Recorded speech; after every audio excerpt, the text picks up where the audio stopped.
दाफा news द्वारा प्रस्तुत India news Rajasthan के इस खास कार्यक्रम क्रिकेट प्रेडिक्टा में, और मैं हूं आपके साथ आयुष। आईपीएल 2024 में आज सनराइजर्स हैदराबाद अपने होम ग्राउंड हैदराबाद के राजीव गांधी अंतर्राष्ट्रीय क्रिकेट स्टेडियम में गुजरात टाइटंस से भिड़ने वाली है। यह मुकाबला शाम को 7:30 बजे शुरू होगा।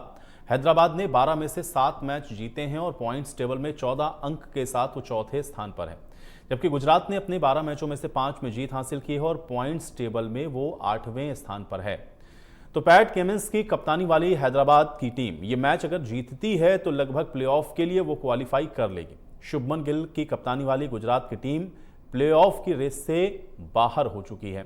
तो अब आज के मुकाबले पर ज्यादा बात करने से पहले बात कर लेते हैं कल हुए मुकाबले के बारे में। तो कल पंजाब किंग्स ने अब सीजन के 65वें मैच में राजस्थान रॉयल्स को 5 विकेट से हरा दिया। पंजाब ने सीजन में 5वां मुकाबला जीता, टीम के 10 अंक हो गए हैं। दूसरी ओर प्लेऑफ में पहुंच चुकी राजस्थान ने लगातार अपना चौथा मुकाबला है जिसको गंवा दिया है। अब राजस्थान ने अपने दूसरे होम ग्राउंड गुवाहाटी में टॉस जीतकर पहले बल्लेबाजी करते हुए 20 ओवर में 9 विकेट पर 114 रन बनाए। जवाब में पंजाब ने 18.5 ओवर में 5 विकेट पर ही इस टारगेट को हासिल कर लिया। पंजाब से कप्तान सैम करन ने 41 बॉल पर नाबाद 63 रन बनाए, तो वहीं राइलो रूसू और जितेश शर्मा ने 22 रन बनाए। अब राजस्थान से आवेश खान और यजुवेंद्र चहल को 2-2 विकेट मिले हैं, जबकि राजस्थान से रियान पराग ने 34 बॉल पर 48 रनों की पारी खेली है। रविचंद्रन अश्विन 28 रन बना पाए। कप्तान Sanju Samson, Tom Kohler, Cadmore ने 18 रन बनाए। पंजाब से कप्तान सैम करन, हर्षद पटेल और राहुल चाहर को 2-2 विकेट मिले। इसके अलावा नाथन एलिस और अर्शदीप सिंह को भी एक विकेट हासिल हुआ है।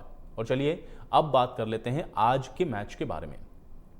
सनराइजर्स हैदराबाद और गुजरात टाइटंस के बीच में अभी तक ज्यादा मुकाबले नहीं हुए हैं, क्योंकि गुजरात टाइटंस की टीम साल 2022 से ही आईपीएल खेल रही है, लेकिन बावजूद इसके गुजरात की हैदराबाद पर बढ़त है। गुजरात टाइटंस और सनराइजर्स हैदराबाद के बीच में अभी तक 4 मुकाबले खेले गए हैं, जिनमें 3 मैचों में गुजरात की टीम ने जीत दर्ज करने में कामयाबी हासिल की है, जबकि हैदराबाद की टीम 1 मैच में ही जीत हासिल कर पाई है।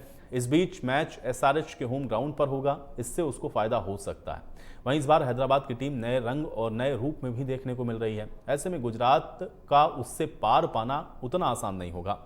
अब इस मैदान पर खेला गया आखिरी मैच लखनऊ सुपर जायंट्स और घरेलू टीम के बीच में था। लखनऊ ने 20 ओवर में 165 रन 4 विकेट के नुकसान पर बनाए थे। हैदराबाद के सलामी बल्लेबाज ट्रेविस हेड और अभिषेक शर्मा ने मात्र 9.4 ओवर में ही इस लक्ष्य को हासिल कर लिया था और यह मैच उन्होंने 10 विकेट से जीता था। तो आज भी ग्राउंड वही है, मुकाबला बस गुजरात टाइटंस के साथ में है और देखना यह है कि आज सनराइजर्स हैदराबाद का जो परफॉर्मेंस है वो किस प्रकार का रहता है, क्योंकि आज का भी ये मुकाबला बहुत इंपॉर्टेंट है। और आज के मुकाबले में अब देखना यह है कि क्या सनराइजर्स हैदराबाद आज यहां पर बेहतर परफॉर्म कर पाती है या फिर गुजरात टाइटंस को यहां पर अपर हैंड होगा। हालांकि दोनों के बीच में ज़्यादा मुकाबले अभी तक नहीं खेले गए हैं, लेकिन मैच अब देखने वाला ये होगा कि आखिर इस मैच में आज जो मुकाबला है वो किसके नाम रहता है या आज के मुकाबले को कौन जीतता है। तो ये कुछ आंकड़े हैं, देखिए मोहित शर्मा गुजरात टाइटंस की तरफ से 7 विकेट उन्होंने लिए। अलग अलग इंडिविजुअल प्लेयर्स को भी अगर आप देखेंगे तो यहाँ पर भी परफॉर्मेंस व्यक्तिगत तौर पर क्रिकेटर्स में अब रन बनाने में शुभमन गिल जो कि गुजरात टाइटंस की तरफ से हैं, उन्होंने 101 रन बनाए। ज़्यादा मुकाबले नहीं खेले हैं, लेकिन हाँ गुजरात टाइटंस हैदराबाद की टीम पर थोड़ी सी भारी पड़ती हुई ज़रूर दिखती है, क्योंकि 4 में से 3 मैचेस गुजरात ने जीते हैं जो मैच अभी तक खेले गए। अब लेकिन आज का ये चूँकि मुकाबला हैदराबाद में ही होना है, राजीव गांधी अंतर्राष्ट्रीय क्रिकेट स्टेडियम में, तो इसलिए होम ग्राउंड का फ़ायदा आज सनराइजर्स हैदराबाद को मिल सकता है। और देखना यह है कि क्या सनराइजर्स हैदराबाद आज इस मुकाबले को जीतती है या फिर नहीं। अब कुल मिलाकर के दोनों ही टीमों के लिए इंटरेस्टिंग रहेगा आज का मुकाबला। और आज कौन बाजी मारेगा, स्ट्रेटेजी आज किसकी बढ़िया रहेगी, होम ग्राउंड का क्या फ़ायदा सनराइजर्स हैदराबाद उठा पाएगी या गुजरात टाइटंस को आज यहाँ पर जो जीत है वो हासिल होगी, ये बहुत अहम रहेगा। हालांकि लखनऊ के साथ जो आखिरी मुकाबला आपने देखा कि सनराइजर्स हैदराबाद ने इस मैदान पर खेला था, उसमें सनराइजर्स हैदराबाद ने बहुत शानदार पारी खेली थी, लखनऊ को बुरी तरह से हराया था। तो इसलिए आज थोड़ा सा आप ये कह सकते हैं कि इस मैदान के हिसाब से अपर हैंड ज़रूर है। टीम के लिए, लेकिन अब वो कितना इसमें और कामयाब आज हो पाते हैं, गुजरात की टीम को कैसे वो हरा पाते हैं, ये देखना उससे भी ज़्यादा इम्पॉर्टेंट रहने वाला है। तो कुल मिलाकर के अब आज ये मुकाबला 7:30 बजे से जब शुरू होगा तो उसके बाद ये तस्वीर धीरे धीरे आप देखेंगे कि स्पष्ट हो जाएगी कि आखिर आज इन मुकाबलों को कौन जीत रहा है। दोनों ही टीमों के लिए इंटरेस्टिंग है आज का ये मुकाबला। अब हैदराबाद की अगर आप पिच की देखेंगे बात, तो अंतर्राष्ट्रीय क्रिकेट स्टेडियम की जो सतह है बल्लेबाजों के लिए बहुत अनुकूल है, खासतौर से अगर आप दूसरी पारी में यहाँ पर खेल रहे हैं तो। और जो रिकॉर्ड हैं, जो आंकड़े हैं, वो भी ये कहते हैं, क्योंकि जो पहले बल्लेबाजी करने वाली टीम है उसको 34 की तुलना में लक्ष्य पीछा करने वाली की टीम ऐसी रही है जिसने 42 मैच जीते हैं। यानी कि अगर आप चेज़ कर रहे हैं इस ग्राउंड पर तो फिर आप थोड़ा बेहतर पोजीशन पे हो सकते हैं, मैच को आप जीत सकते हैं। टॉस भी यहाँ पर बहुत एक इम्पॉर्टेंट भूमिका निभाता है, क्योंकि टॉस जीतने वाली टीम अभी तक इस ट्रैक का आकलन उस तरह से करने में विफल रही है। और इसलिए ये कहा जाता है कि यहाँ पे खेले गए जो कुल 76 IPL के मैचेस हैं उसमें से 28 मैच ही अभी तक जीते गए हैं। तो ऐसे में आज का ये मुकाबला बहुत इंटरेस्टिंग है, लेकिन अब देखना यह है कि आज के मुकाबले में क्या खास रहने वाला है। आर्यन चौधरी हमारे साथ जुड़ रहे हैं, अंडर 23 दिल्ली स्टेट प्लेयर हैं आप। आर्यन, बहुत स्वागत है आपका। आर्यन, आज के इस मुकाबले को आप कैसे देख पा रहे हैं और आज के इस मैच में कुछ की फैक्टर या कुछ स्पार्क आपको दिख रहा है? जी बिल्कुल, SRH के लिए मैच बहुत ही इंपॉर्टेंट है। उनको यहाँ से दोनों मैच जीत के क्वालिफाई करने की कोशिश करनी चाहिए। और GT के लिए देखा जाए तो इस सीजन उतना अच्छा नहीं रहा है जितना उन्होंने एक्सपेक्ट किया होगा, जितनी उनकी तैयारी रही होगी। तो कहीं ना कहीं GT बहुत अच्छा नहीं खेली है इस टूर्नामेंट में, बट वो फिनिश अच्छा करना चाहेगी। तो GT ये कोशिश करेगी कि वो इस टूर्नामेंट को, ये मैच जीतकर अच्छा फिनिश करे और अगले साल की तैयारी करे। आर्यन, लेकिन कारण आपको इसके पीछे के क्या नजर आते हैं? क्योंकि जीटी को जिस तरीके से हम लोगों ने स्टार्टिंग में देखा, जो फ्लेवर जीटी की टीम का नजर आ रहा था, या जिस तरीके से शुरुआत के हम लोगों ने 3 4 5 मुकाबले जो देखे जो जीटी ने खेले, उसके बाद वो ऑफ ट्रैक होते हुए क्यों नजर आए? वहां पर कुछ चीज आप एनालाइज कर पाए कि क्या कारण रहा है? आज तो प्लेऑफ के दौर से भी आप बाहर हो गए, लेकिन ठीक है, अब आके जो मुकाबले वो आपको खेलने हैं, लेकिन कारण इसका क्या समझ में आया आपको? उसको एनालाइज आप कैसे करते हैं आर्यन? मुझे जो रीजन समझ में आता है वो एक तो ये है कि जो बैटिंग ऑर्डर है नीचे, लोअर ऑर्डर स्पेशली, वो लोअर ऑर्डर ने उतना फायर बैक नहीं करा है जितना वो करती आ रही है। तो उस पे कहीं ना कहीं एक नुकसान रहा है। और मिडल ऑर्डर में एक स्टेबिलिटी नहीं प्रोवाइड हुई। और फास्ट बॉलिंग का जो डिपार्टमेंट है, फास्ट बॉलिंग के डिपार्टमेंट ने उतना अच्छा नहीं करा जितना वो स्टार्टिंग में कर रहे थे। मोहित शर्मा उतना डिलीवर नहीं कर पाए शायद इस बार, बाद के कुछ मैचेस में, जो बहुत ही इंपॉर्टेंट था। लेकिन आर्यन, खासतौर से आईपीएल के अंदर आपको ये लगता है कि थोड़ा सा एक प्रेशर वाला कोई फैक्टर काम करता है, या फिर चूंकि ओवर बहुत लिमिटेड आपके पास में होते हैं और बहुत फास्ट क्रिकेट होता है, इसलिए प्रेशर मैटर उतना करता नहीं है? आज के भी मुकाबले में आपको लग रहा है कि किसी टीम के ऊपर कोई किसी तरीके का कोई प्रेशर होगा? क्योंकि एक को 2 मुकाबले जीतने हैं, एक ऑलरेडी प्ले ऑफ के दौड़ में है नहीं, लेकिन फिर भी क्या कुछ प्रेशर जैसी स्थिति आपको लगती है? आप मानते हैं कि आईपीएल में प्रेशर होता है टीम के ऊपर? जी बिल्कुल, प्रेशर तो हर टाइम रहता ही है, क्योंकि एक तो आपको सिलेक्शन का प्रेशर रहता है अगले साल के लिए कि आप रिटेन होंगे या नहीं। जैसा कि इस साल मेगा ऑप्शन है, तो उसका थोड़ा सा प्रेशर तो रहता है प्लेयर्स पर, बट वो उतना इफेक्ट नहीं करता। वो प्रेशर कई बार आपका परफॉर्मेंस एनहांस भी करता है। तो मुझे लगता है कि SRH पे कंपेयर टू GT आज ज्यादा प्रेशर होगा, क्योंकि SRH को क्वालिफाई होना है यहाँ से, और GT के पास खोने के लिए कुछ नहीं है। तो जब नथिंग टू लूज वाले एटीट्यूड से आप खेलते हैं तो उसमें एक अच्छी परफॉर्मेंस भी नजर आती है कई बार। तो आपको लगता है कि फिर आज जीटी कहीं ना कहीं एसआरएच का थोड़ा सा खेल बिगाड़ सकती है? क्योंकि अगर आप ये कह रहे हैं कि प्रेशर हो जाता है टीम के ऊपर, क्योंकि खिलाड़ी को ये भी देखना होता है कि आगे उसको रिटेन होना है या नहीं होना है, टीम जीते, ये तो सारे ही प्लेयर चाहते हैं, तो फिर क्या आपको लगता है, क्योंकि यहां से दोनों मैचेस अगर एसआरएच को जीतने जरूरी है अगर आपको प्लेऑफ में जाना है तो, और दूसरी तरफ जीटी है जिसके पास ऑप्शन अब कुछ नहीं है, तो क्या ये काम करेगा आपको लग रहा है ग्राउंड पर? क्योंकि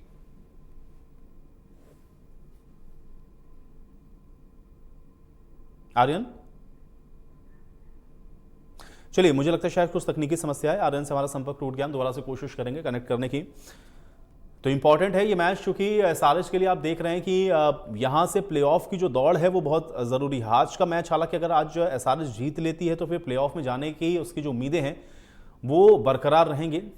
लेकिन अभी ये देखना होगा कि आज का ये जो मुकाबला है उसमें क्या कुछ रहता है। आर्यन हमारे साथ एक बार फिर से कनेक्ट हो गए। आर्यन, जो चीज़ मैं आपसे पूछ रहा था कि आपको लग रहा है कि ये प्रेशर वाला एक फैक्टर कहीं काम करेगा और खासतौर से आज ये कहीं खेल बिगाड़ सकती है जीटी एसआरएच का, क्योंकि उसके ऊपर तो किसी तरह का कोई प्रेशर है नहीं, दूसरी तरफ आपको मैच जीतने हैं एसआरएच को दोनों, तो क्या ये प्रेशर ग्राउंड पर भी काम करता हुआ आपको दिखेगा? बहुत बार देखा है कि ऐसा टूर्नामेंट के स्टेज पर टीमें जो क्वालिफाई नहीं कर रही होती वो ज्यादा फेयरलेस होकर क्रिकेट खेलती हैं, तो उसमें कई बार जो टीमों को क्वालिफाई होना होता है उनके जो मैचेस का रिजल्ट है उससे उनके आगे का सफर डिपेंड रहता है, तो फिर वहां पर कहीं ना कहीं हमने देखा है कि वो एक उलटफेर कर देती हैं। हम्म। तो आर्यन, अगर आज यहां पर ये कोई बड़ा उलटफेर होता है तो टॉप टेबल पर इसका असर पड़ता हुआ आप कैसे देख रहे हैं? क्या वहां पर आपको लग रहा है कि कुछ परिवर्तन हो सकता है अभी? जी, एसआरएच अगर यहाँ से मैच नहीं जीतेगी तो सीएसके का भी चांस बनता है, तो वो कहीं ना कहीं जरूर इफेक्ट करेगा, तो सभी टीमों की नजरें तो रहेंगी आज के मैच पर। हम्म। अच्छा, अब आर्यन, आज के इस मुकाबले में चूंकि आपने कहा कि एक फियर फैक्टर नहीं है जीटी के पास, लेकिन इसके अलावा अगर दोनों टीमों को आप देखें तो टीम आपको कौन से लगती है कि स्ट्रांग ज्यादा है और बैलेंस थोड़ी सी नजर आ रही है, अगर दोनों ही टीमों को आप एनालाइज करें या फिर कंपेयर करें एक दूसरे के साथ में तो?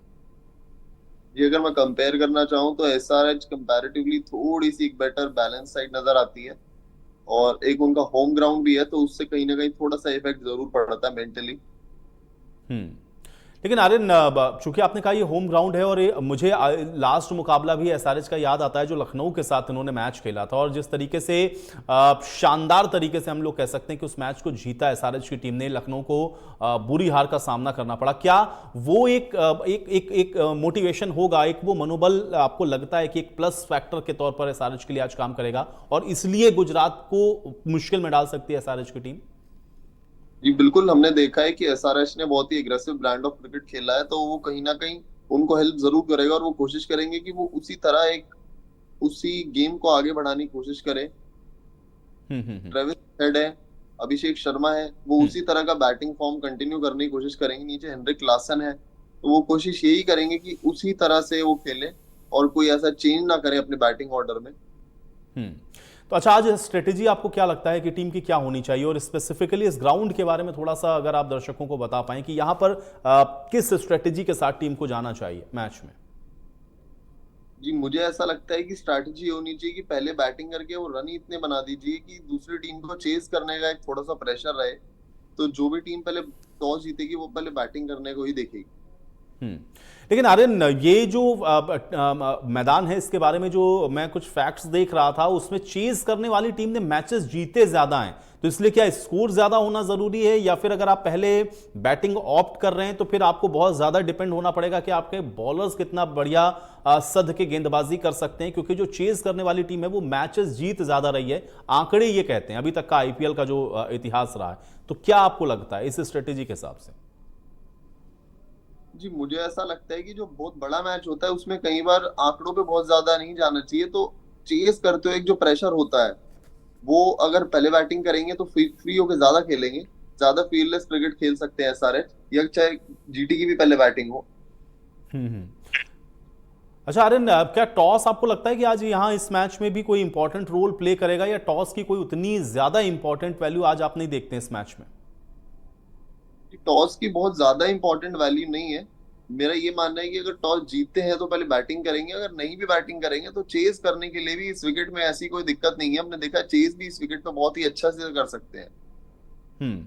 अच्छा आर्यन, अब अगर एक एक करके मैं थोड़ा सा और इसको स्पेसिफिकली जानना चाहूँ, चूंकि आपने कहा कि थोड़ा सा आपको एज दिखता है हैदराबाद की टीम का, तो उसका कारण आपको क्या नजर आता है, और वो एज क्या आपको लग रहा है कि आज वर्क भी कर सकता है, क्योंकि दूसरी तरफ ऐसी टीम है जिसके ऊपर प्रेशर नहीं है, तो अगर वो एज है भी तो उसको किस तरीके से आपको यूटिलाइज करना है?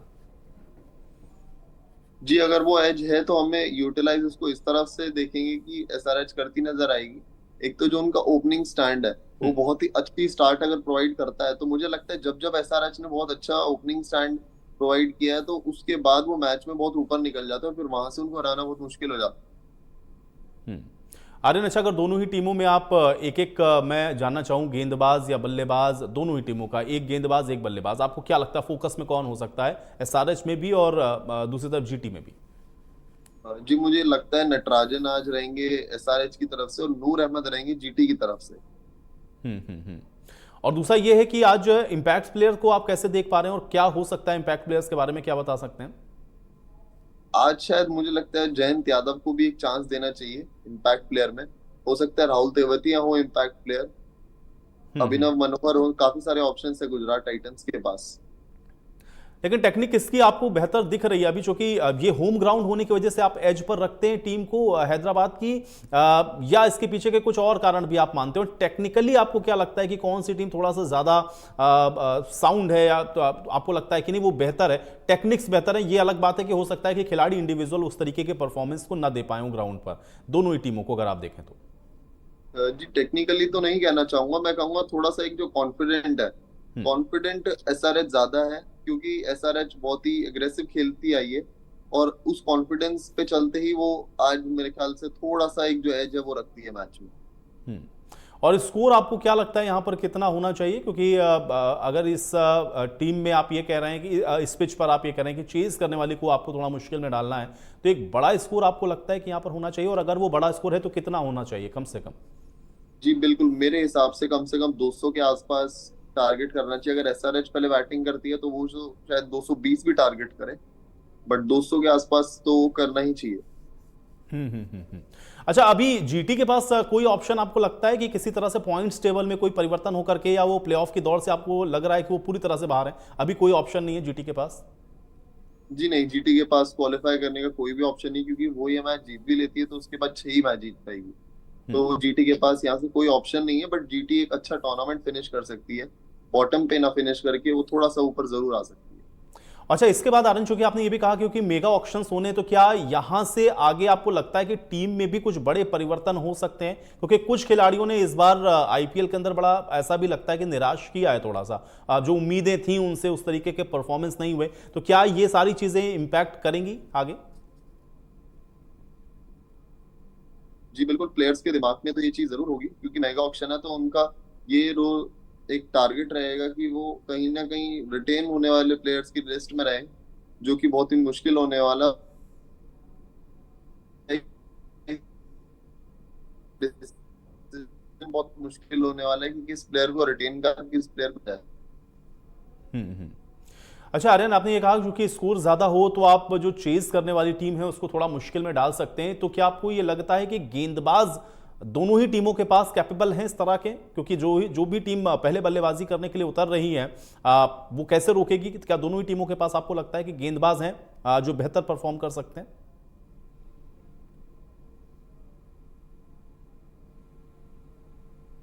आर्यन, आप सुन पा रहे हैं? चलिए, आर्यन से हमारा संपर्क एक बार फिर से टूट गया है। तो आज इंटरेस्टिंग ये मुकाबला है, और आज के इस मुकाबले में क्या आंकड़ा रहने वाला है इसके ऊपर सबकी निगाहें रहेंगी। हालांकि दोनों ही टीमों के लिए मैच इंपॉर्टेंट है, लेकिन हैदराबाद के लिए आज का मुकाबला बहुत ज़्यादा इंपॉर्टेंट है। आर्यन हमारे साथ फिर से कनेक्ट हो गए हैं। आर्यन, चूंकि अगर चेस करने से रोकना है तो गेंदबाजों के ऊपर बहुत बड़ा दारोमदार होता है, क्या वो गेंदबाज आपको लग रहा है कि सफिशियंट है दोनों ही टीमों को अगर आप देखें, या लगता है कि उस स्थिति में है, या वो लय उन गेंदबाजों की आपको दिख रही है दोनों ही टीमों में? करेंगे कि एम उनका यही रहेगा कि यॉर्कर जितने हो सके बेटर डाली जाए डेथ ओवर्स में। दूसरी तरफ मोहित शर्मा देखे जाए और इस तरफ देखा जाए टी नटराजन, जिनसे मुझे लगता है बहुत उम्मीदें हैं स्लोअर वंस और यॉर्कर्स की। चलिए आर्यन, बहुत शुक्रिया हमारे साथ जुड़ने के लिए, इस तमाम एक्सपर्ट कमेंट के लिए। तो आज का मुकाबला इंपॉर्टेंट है, और खासतौर से हैदराबाद के लिए इसलिए भी ज़्यादा इंपॉर्टेंट है क्योंकि प्लेऑफ की दौड़ में अगर उसको बने रहना है तो उसको ये मुकाबला जीतना ज़रूरी है। अब देखते ये हैं कि आज के इस मुकाबले में क्या होता है। इस खास पेशकश में मेरे साथ फिलहाल इतना ही।